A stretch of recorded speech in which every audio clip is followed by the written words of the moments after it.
안녕하세요, 여러분. 일본 황실에서 가장 높은 사람들을 부르던 칭호, 바로 미카도와 미코토가 있죠. 근데 만약에 이 단어들의 진짜 뿌리가 우리가 알던 곳이 아니라 전혀 다른 곳에 있다는 주장이 있다면 믿으시겠어요? 오늘 바로 그 흥미로운 언어의 비밀 속으로 한번 들어가 보겠습니다. 네, 바로 이 질문. 이게 오늘 우리가 풀어나갈 언어학적 미스터리의 가장 핵심적인 부분입니다. 단어 하나에 숨어 있는 그 역사의 흔적을 지금부터 저와 함께 따라가 보시죠. 오늘 우리가 함께 살펴볼 내용입니다. 먼저 이 고대의 칭호들이 뭔지, 그리고 학계의 정설은 어떤지 알아볼 거고요. 그 다음엔 아주 새로운 관점, 바로 한국어 어원서를 깊이 들여다볼 겁니다. 마지막으로 이 두 가지 해석이 우리에게 어떤 의미를 던져주는지 정리해 보겠습니다. 좋습니다. 그럼 오늘 이야기의 주인공이라고 할 수 있는 이 권력의 단어들부터 하나씩 살펴보죠. 여기 보시는 것처럼 미카도는 한자 그대로 풀면 귀한 문이라는 뜻이고요. 미코토는 신이나 천황 같은 아주 높은 존재에게만 붙이는 존칭이었습니다. 그러니까 이건 그냥 이름이 아니에요. 일본의 정신적인 세계와 정치 세계의 정점에 있는 인물들을 상징하는 엄청난 존경심이 담긴 칭호들이었던 거죠. 자, 그럼 현재 가장 널리 알려진, 그러니까 교과서적인 해석은 어떨까요? 주류 언어학에서는 이 단어들을 어떻게 분석하는지 한번 보겠습니다. 보통 미코토는 이렇게 설명합니다.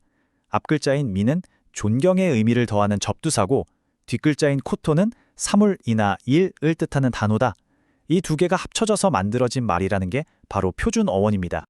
실제로 일본 신화를 보면요. 세상을 만들었다는 이자나기 신부터 시작해서 스사노 같은 주요 신들, 그리고 야마토 타케루 같은 전설적인 영웅까지 정말 중요한 존재들의 이름 뒤에는 항상 이 미코토가 붙어 있어요.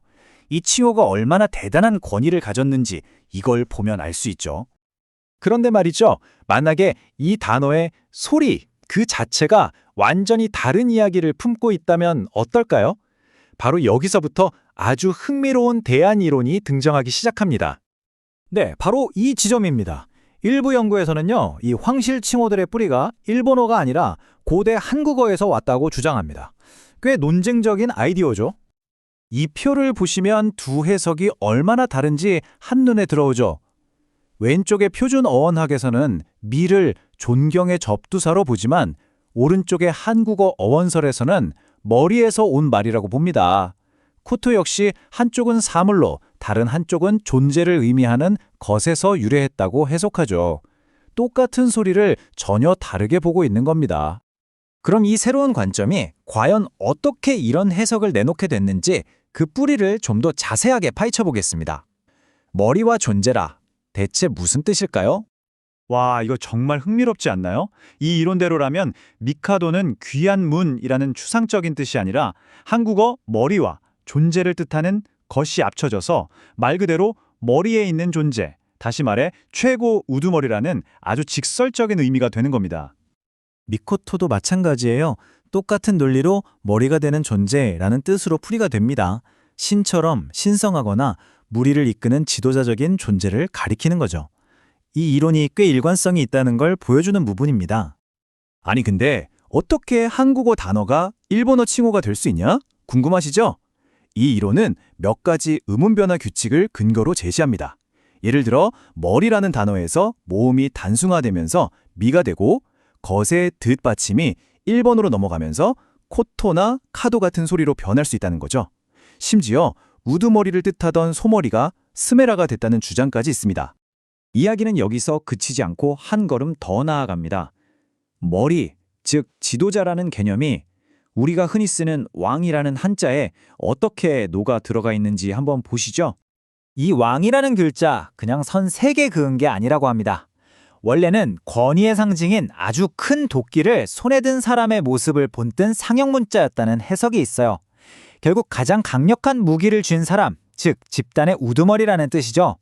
머리라는 개념과 시각적인 상징이 기가 막히게 맞아떨어지는 부분입니다. 자, 여기까지 두 가지의 아주 다른 설명을 들어봤습니다. 그럼 우리는 이 두 갈래의 이야기 속에서 어떤 결론을 내릴 수 있을까요? 사실 어느 한쪽이 무조건 맞다고 말하기는 어렵습니다. 중요한 건 미카도라는 하나의 단어를 두고 두 가지의 설득력 있는 이야기가 동시에 존재한다는 사실 그 자체예요. 하나는 일본 안에서 자체적으로 발전했다는 이야기, 그리고 다른 하나는 고대 한반도와 활발히 교류하면서 생겨났다는 이야기. 두 가지 모두 가능성이 있는 거죠. 결국 어원을 파고드는 건 이런 것 같습니다. 단어라는 게 그냥 사물을 가리키는 이름표가 아니라 그 안에 수많은 문화와 교류, 때로는 갈등의 흔적까지 고스란히 담고 있는 역사의 화석 같은 존재라는 걸 깨닫게 되는 과정인 거죠. 마지막으로 이 질문을 여러분께 던져드리고 싶습니다. 과연 하나의 단어는 깨끗하게 하나의 뿌리만 가질까요? 아니면 여러 시대의 역사가 층층이 쌓이고 겹쳐지면서 지금의 모습으로 만들어진 걸까요? 단어의 기원을 쫓는다는 건 어쩌면 언어와 역사가 얼마나 복잡하게 얽혀 있는지를 확인하는 여정일지도 모릅니다. 여러분의 생각은 어떠신가요?